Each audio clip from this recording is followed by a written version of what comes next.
చేతకానప్పుడు చెయ్యలేనప్పుడు మాటలు చెప్పకూడదు, ఆశలు కలిగించకూడదు. వీటినే అచ్చ తెలుగు భాషలో చెప్పాలంటే శుష్క వాగ్దానాలు అంటారనమాట.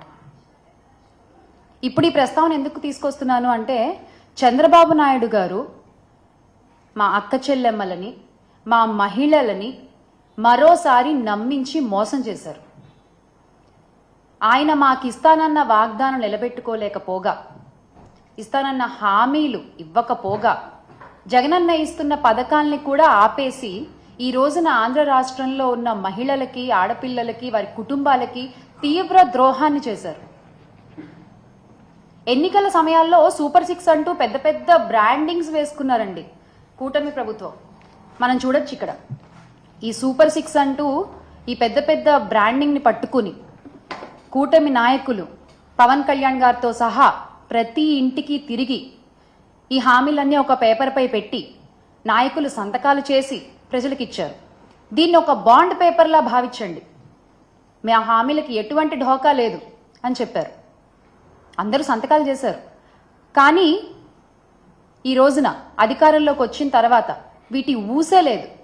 ఆ రోజున మీరు అబద్ధాలు చెప్పి బాండ్ పేపర్లు అంటూ ప్రతి ఒక్కళ్ళు సంతకాలు చేసి ఈ పేపర్ని ప్రజల చేతిలో ఇలా పెట్టి ఈ రోజున మీరు వచ్చిన తర్వాత వాటి ఊసే ఎత్తకుండా ప్రజల్ని మోసం చేస్తుంటే, ఆ రోజు మీరు పెట్టిన సంతకాల విలువేంటో మీరే చెప్తున్నారు. ఇదేనా మీ సంతకం విలువ?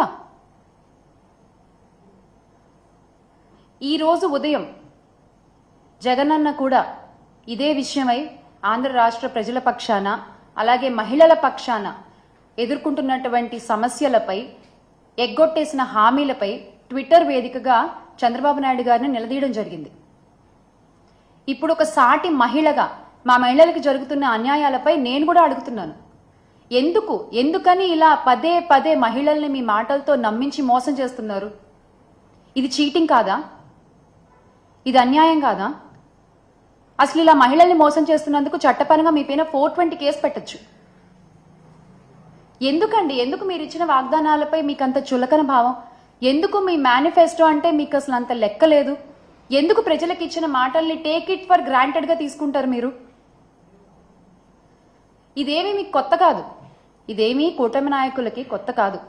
2014లో కూడా ఇలాగే మీరు చూసుకున్నట్లయితే 2014లో కూడా డ్వాక్రా రుణమాఫీ అని మహిళలకి ఆశలు కల్పించి అధికారంలోకి వచ్చిన తర్వాత యథావిధిగా ఎగ్గొట్టేశారు. ఇక్కడ మనం చూడండి, చంద్రబాబు నాయుడు గారు ఉన్నారు, పవన్ కళ్యాణ్ గారు ఉన్నారు, మోదీ గారు ఉన్నారు. మీరు చెప్పిన మాటలకి విలువ లేదు, మీరు ఇచ్చిన హామీలకి విలువ లేదు, మీరు చేసిన సంతకానికి విలువ లేదు.